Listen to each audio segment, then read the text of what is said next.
上一次就帶大家出海遊覽咗印洲塘嘅美景，今次同樣帶大家出海，目的地就係位於香港嘅東南部果洲群島。嗰一個島外形就好似打翻咗嘅果盤一樣，所以嗰度以前都會稱為果盤洲。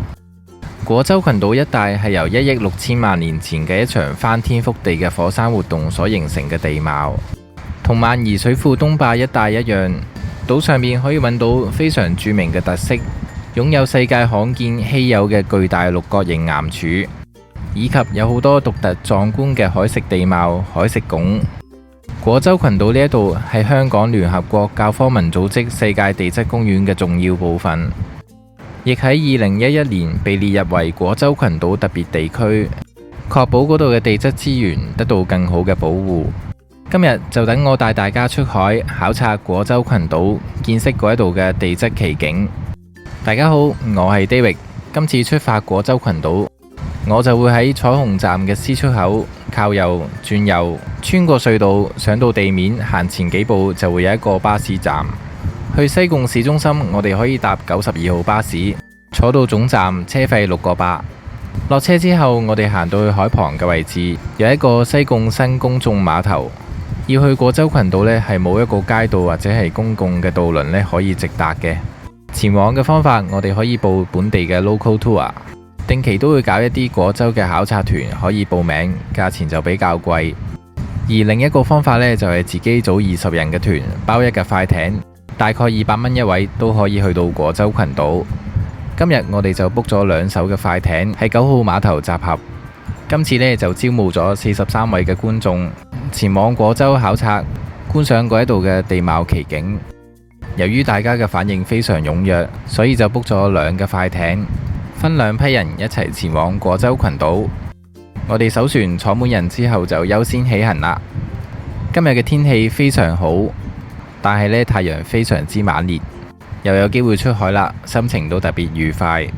吹來嘅海風非常舒服。途經嘅一個島有一個燈塔，呢度就係橋咀島啦。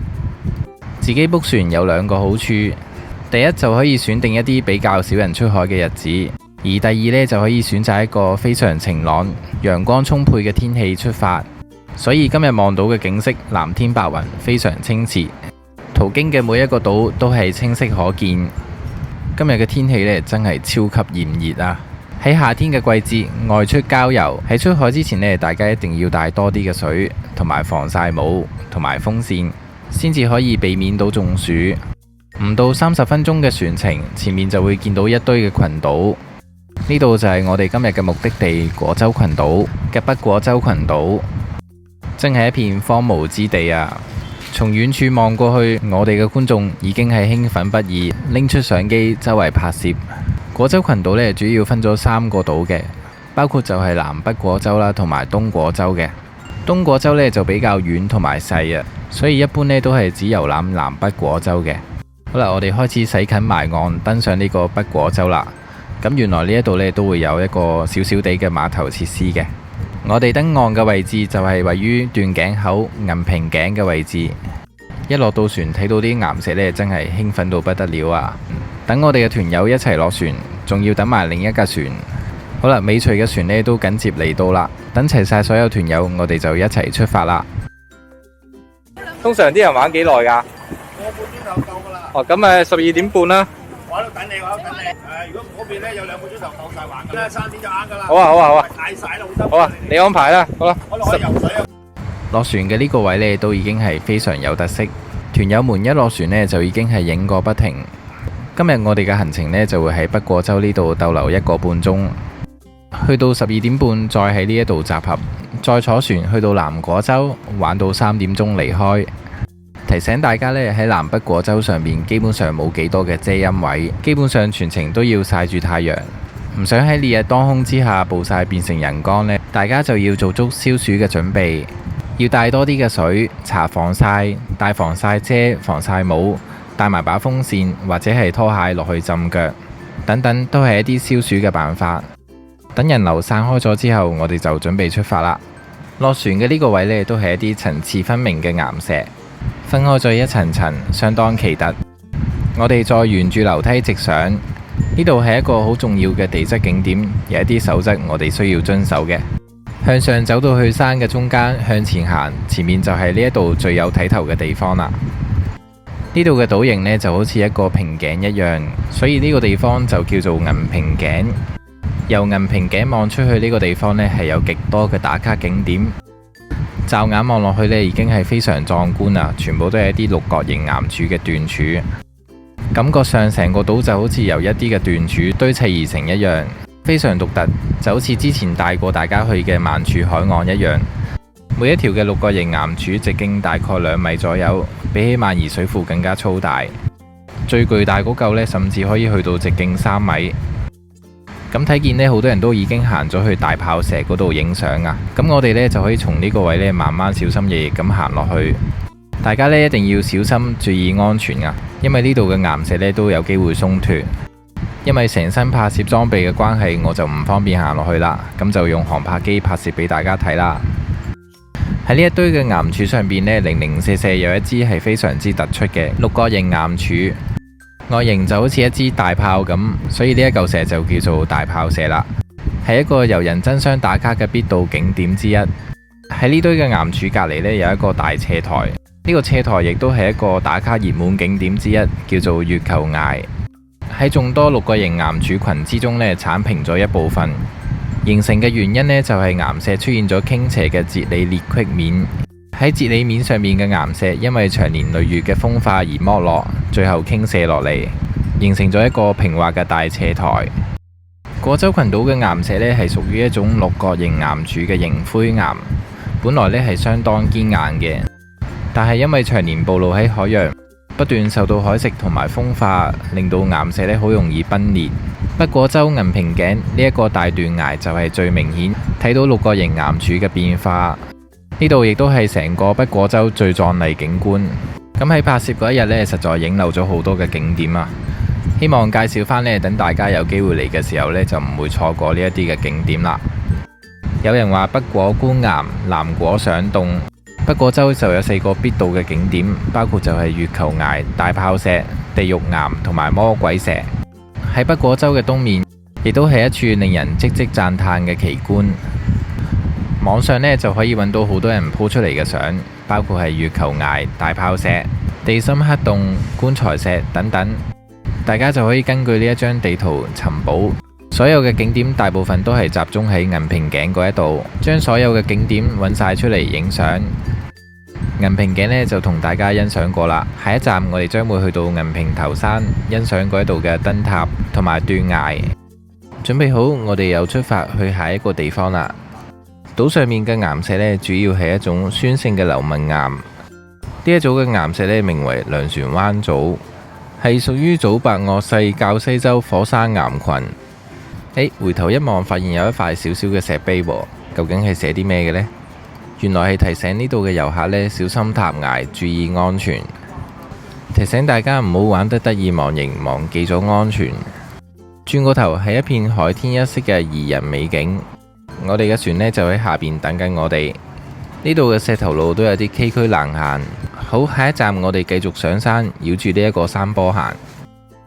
南北果洲兩大島呢，其實個長度呢都係差唔多，大概1公里。而高度呢，兩個島都係唔到100米嘅。從呢一個高度俾大家望一望出邊嘅風景。雖然今日天氣非常良好，但係天氣非常之炎熱。喺島上邊呢，冇一個遮陰嘅位，基本上係要暴曬住，汗流浹背。繼續繞住呢一條螺旋嘅路去到下一個地方。話呢度睇風景仲靚啊！望返出去海天一色，而且仲可以望到好多嘅島嶼。可以望到一條長長嘅海平線，好似置身於一片荒島一樣，叫天不聞，叫地不應。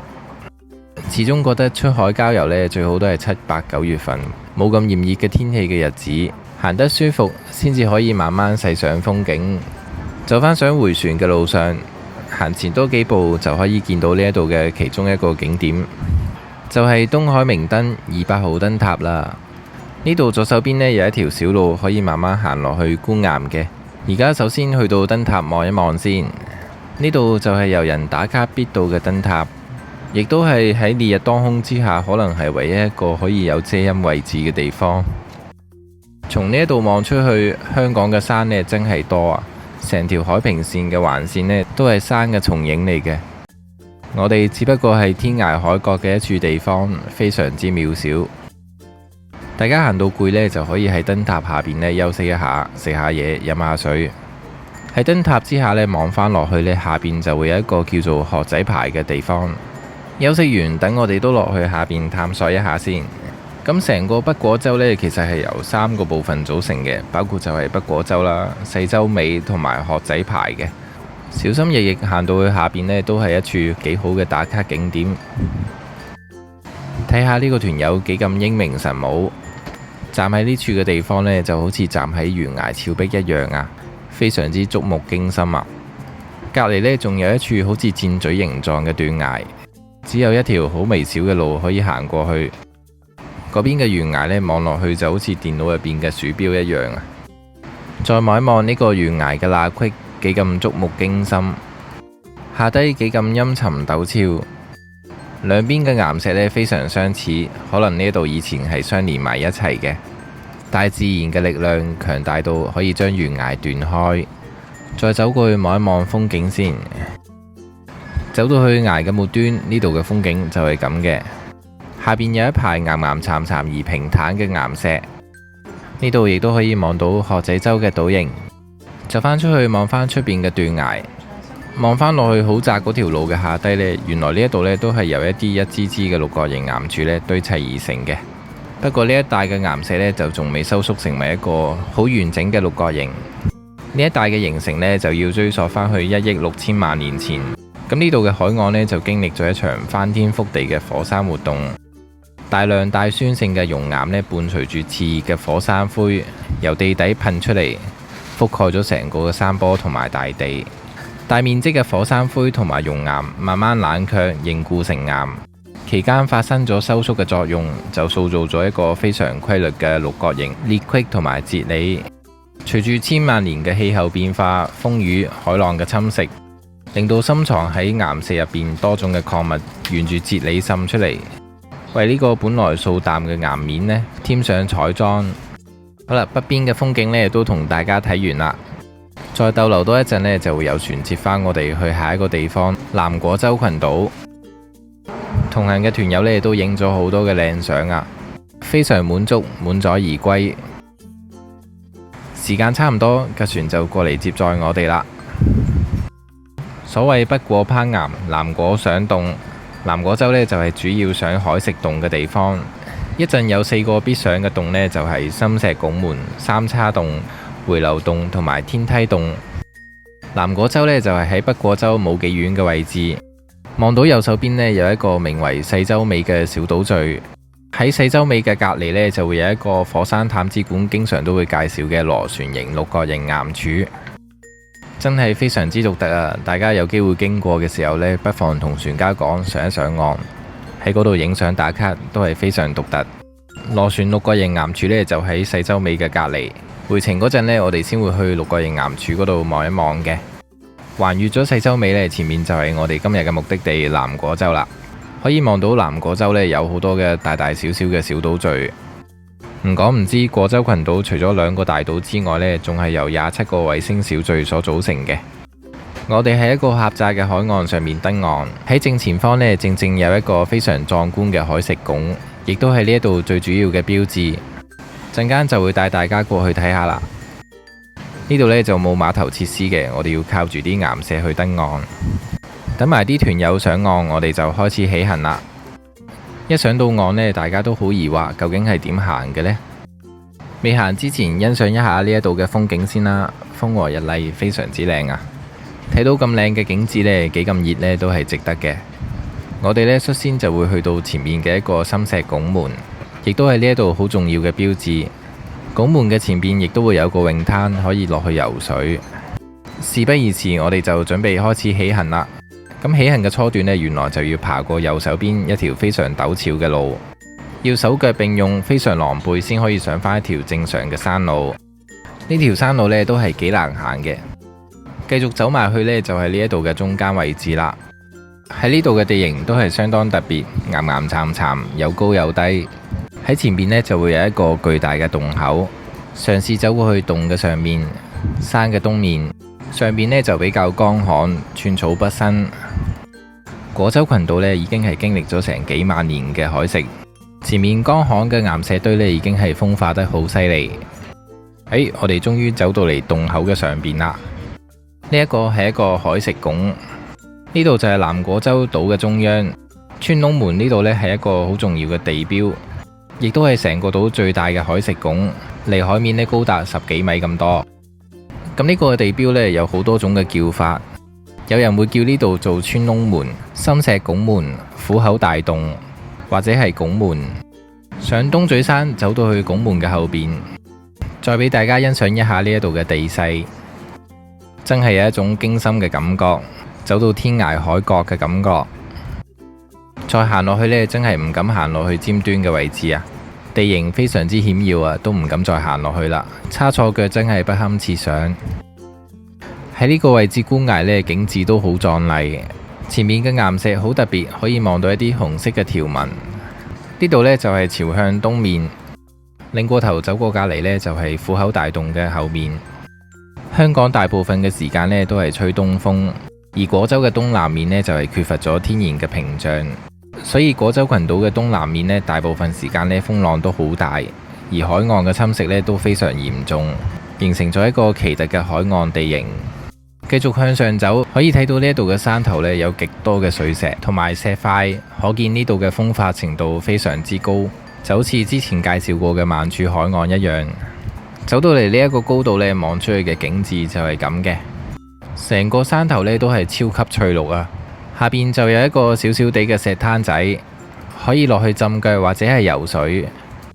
同樣地，呢一度山嘅高度呢，都係唔到100米。路就唔算遠，但係天氣非常之炎熱。好啦，走到另一個高度，呢度望出去嘅景致仲靚啊！可以望到三角形嘅崩山頂，右邊嗰個就係打浪牌。站喺高處望返落去下低嘅景致，都係幾山明水秀，色彩非常豐富。繼續上山呢，諗唔到上邊有一個好特別嘅地方，喺東嘴山嘅最高處，估唔到設置咗一個小型嘅天后廟。俾來往南果洲嘅漁民嚟呢度參拜，而且設施都好新淨，經常都會有人打理。上到最高處，我哋又走返落去下低，就去呢一度嘅地標拱門底下望一望啦。諗唔到呢一個角度望返出去嘅景致呢，超級優美啊！望到一條超級靚嘅海平線啊！睇完呢一度，我哋就走返落去下低啦。咁要去拱門呢，一係就喺下邊石灘嗰度走落去，一係呢就喺拱門嘅上邊繞過佢走落去。南果洲嘅組成呢，主要係由大洲、大洲尾同埋山嶺角所組成嘅。喺南果洲呢度呢，就冇太多嘅岩柱可以觀看到嘅，所以上洞呢，就係南果洲嘅重點啦。而上洞呢，我哋就要朝住東南面嘅方向行，因為嗰邊嘅風勢比較強，先可以造成一個海蝕嘅地貌。喺東面呢，就揾到呢一個罅隙啊，都係非常之優美啊！一個怪石嶙峋嘅深溝，配搭埋中央嘅一條海洋，都係一個相當特別嘅奇觀。好啦，我哋又繼續走返落去下邊啦。見到人哋搭咗個帳篷出嚟遮陰，其實大家都可以帶一個小小地嘅自動式彈出嚟嘅帳篷，咁就唔使驚冇地方遮陰休息啦。我哋終於嚟到南果洲最大最有代表性嘅海蝕拱啦！呢一度可以話係南果洲嘅地標，由海面至到拱門頂呢，大概有10幾米咁高，係一個打卡必到嘅景點之一。佢嘅形成過程呢，就係由於島上面最脆弱嘅位置受到風浪侵蝕，洞穿咗一部分嘅岩石，但係侵蝕力未觸及到拱門嘅頂部，所以呢頂部仍然存在。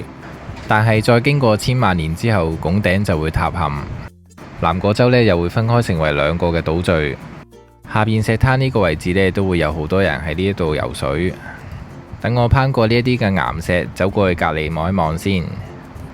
咁由於天氣實在太過炎熱啦，我哋已經係行咗差唔多3個鐘頭，暴曬咗3個鐘頭，水都差唔多飲晒，實在冇辦法再行落去啦，只可以行到呢一度俾大家欣賞呢一度嘅果洲群島。之後呢，我就會用航拍機俾大家欣賞一下呢一度嘅片段。同埋最後呢，架船都會帶我哋繞住南果洲行一個圈，欣賞嗰度嘅海蝕洞。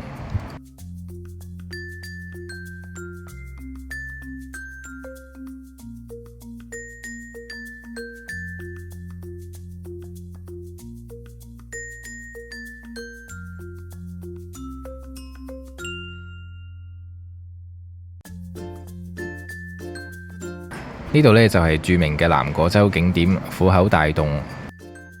咁佢嘅拱門頂呢，就係靠一塊嘅石頭支撐住。頭先我哋就係走到去拱門頂嘅上邊江巷嘅位置，風化程度非常之高。最頂嗰度仲有一個小型嘅天后廟。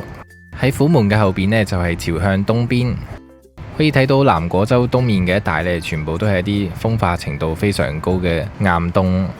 因為香港大部分時間呢都係吹住東風，所以東南面嘅風勢特別猛烈，造就咗呢度嘅海蝕洞受到非常之嚴重嘅風化同埋侵蝕。再對比翻東面嘅岩石，相對上損壞冇咁強大。呢度亦都有27個衛星小聚咁多，散落咗喺果洲群島嘅不同位置。從高空上面可以望到呢，下邊仲有2條嘅小路可以行過去北邊。如果大家體力支持到呢，都可以行埋過去嘅。不過南果洲最主要嘅景點並唔係喺北面，而係喺東南面。所謂南果觀洞，要睇岩洞呢，一定係要去到東南面。我哋可以落船之後呢，一路靠右行，行到去最遠處嘅地方，有一個叫做石室嘅景點。喺末端仲會有一條分支路，呢一條分支路就係通去東南面觀賞海蝕洞嘅地方。咁去之前呢，一定要考慮自己嘅體力支唔支持得到啦。喺島嘅東南面呢，有一幅巨大嘅懸崖，風化程度係超級嚴重。喺崖下邊呢，就出現咗3個巨大嘅海蝕洞，由南至北分別就係天梯洞、回流洞同埋三叉洞，可以話係嚟到南果洲呢必睇嘅3個洞。好啦，時間差唔多，架船呢就會接載返我哋啦。今日真係曬到變人光啊！真係好想快啲有架船嚟啊！始終都係坐船舒服啲，有得遮陰，又可以吹下海風，靜靜觀賞呢一度嘅岩洞。好啦，最後一站就帶大家游水路觀賞呢一度嘅海蝕洞啦。我哋就會逆時針繞過呢一個南果洲，觀賞呢度嘅岩石，同埋最後呢就會去到頭先北果洲嘅一個螺旋梯形嘅6個形岩柱嗰度睇埋，作為一個收結就離開啦。呢度就係頭先上岸靠右行去到西南面嘅地方，黑色陰影嗰部分呢，就係一個叫做石室嘅景點，非常齊口啊，相當特別啊。仲有呢度嘅岩石呢，就好似一支支嘅柱棟起嚟一樣，好似由好多支嘅巨型6角柱栽種喺水入邊，組成成個島一樣。望到呢度嘅岩石呢，經過海水嘅沖洗呢，分開咗4種嘅漸變顏色，層次分明。繼續繞住行呢，開始可以見到一啲小型嘅海蝕洞仔。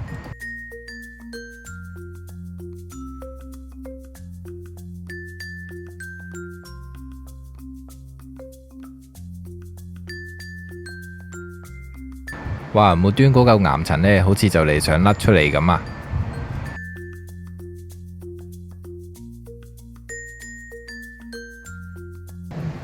去到果洲嘅東南面，呢度就係觀洞嘅地方啦。不過因為背光嘅關係呢，就影唔到咁清晰啦。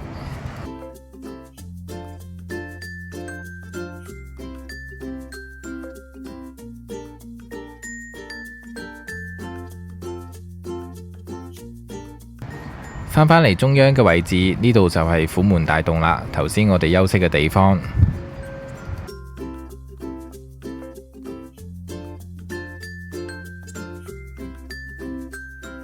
仲可以望到好多屬於果洲群島嘅唔同大大小小嘅島嶼。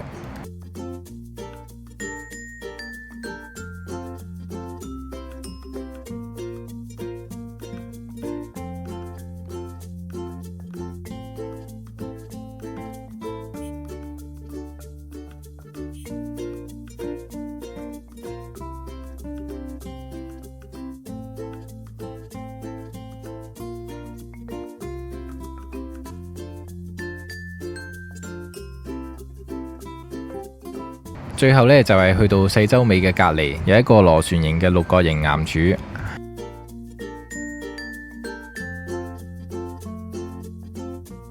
呢一個螺旋形嘅形狀呢，相當獨特啊！上邊已經企咗好多人上去啦，我哋今日就唔上去啦。